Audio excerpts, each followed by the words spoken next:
Praise the Lord. Shrimati Charles Cowman గారి రచనల నుండి ఎడారిలో సెలయేర్లు అను గ్రంథము నుండి అనుదిన ధ్యానములు. నేను నడుచు మార్గము ఆయనకు తెలియను. యోబు గ్రంథము 23వ అధ్యాయము 10వ వచనము. విశ్వాసి, ఎంత ఆదరణకరమైన హామీ ఇది! నువ్వు నడిచే దారి అది ఎంత అస్తవ్యస్తంగా వంకర టింకరగా అర్థం కాకుండా ఉన్నప్పటికీ, అది శ్రమలతో కన్నీటితో నిండిన దారైనప్పటికీ అది దేవునికి తెలుసు. అగ్నిగుండం వేడిమి 7 ఎక్కువ కావచ్చు, దేవుడు దాన్ని చల్లబరుస్తాడు. మన అడుగుల్ని సరిగా వేయించే సర్వశక్తిమంతుడు మనకున్నాడు.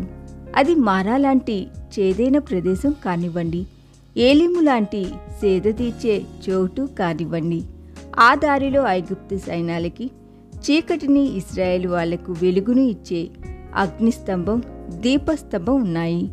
అగ్నిగుండం మండుతోంది, కానీ దాన్ని వెలిగించిన దేవుడు నమ్మదగినవాడు. అంతేకాక ఆ అగ్ని మనల్ని దహించడానికి కాదు, కానీ శుద్ధి చేయడానికే అని ఆయన మాట ఇచ్చాడు. ఆయన నిర్ణయించిన సమయానికి ఆ శుద్ధి కార్యక్రమం పూర్తి అయితే ఆయన తన ప్రజల్ని మేలిమి బంగారంలాగా బయటికి తీస్తాడు. ఆయన చాలా దూరంగా ఉన్నాడనుకునే సమయంలో నిజానికి ఆయన అతి సమీపంగా ఉంటాడు.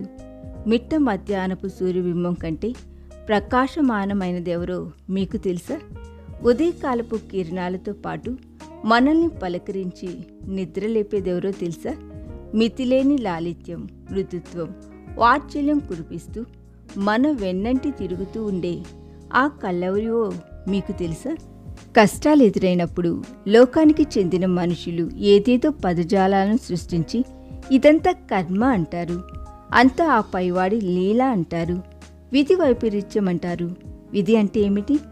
సజీవుడైన పరమదేవుడిని చక్రవర్తిలాగా అన్నిటినీ తన సంకల్పం మాత్రంగా నడిపిస్తున్న దేవుడిని వర్ణించడంలో అర్థం పర్థం లేని విధి లాంటి మాటల్ని ఆయనకు బదులుగా ఉపయోగించడం ఏమిటి?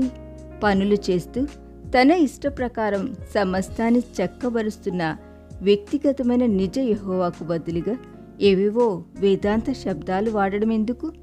మహాశ్రమలు తనను చుట్టుకొని ఇహలోకపరంగా ఆశలన్నీ అడుగంటిన వేళ యోబు దృష్టి నేరుగా దేవునిపైనే పడింది. మనుషులెవరూ కాదు, దేవుడే అది తనకు చేశాడని నమ్మాడు. ఇలాంటి దృష్టి మనము కలిగి ఉంటే మనకి వచ్చిన శ్రమ ఎంత వేధిస్తున్నా అది మనల్ని బాధించలేదు కదా. యోబుకి షబాయిల కత్తుల వెనుక దేవుని హస్తమే కనబడింది. ఆకాశం నుండి పడిన పిడుగు వెనుక తన కుమారుల ఇంటిని చుట్టుముట్టి నాశనం చేసిన సుడిగాలి వెనుక సమస్తము పోయి నిశ్శబ్దం తప్ప ఏమీ మిగలిని తన జీవితం వెనుక దేవుని హస్తాన్నే చూశాడు. యెహోవా ఇచ్చెను, యెహోవా తీసుకుని పోయెను, యెహోవా నామమునకు స్తుతి కలుగును గాక. అన్నిటిలోనూ దేవుణ్ణే చూస్తూ ఉన్న యోబులో విశ్వాసం పరిపక్వమైంది. ఊచు దేశపు సంపన్నుడు తన బూడిదలో కూర్చొని ఉండి కూడా అనగలుగుతున్నాడు, ఆయన నన్ను సంహరించిన నేను ఆయనలో నమ్మకముంచుతాను. ఈ దిన ధ్యానము మనందరి ఆత్మీయ జీవితమునకు ఆశీర్వాదకరముగా ఉండునుగాక. ఆమేన్.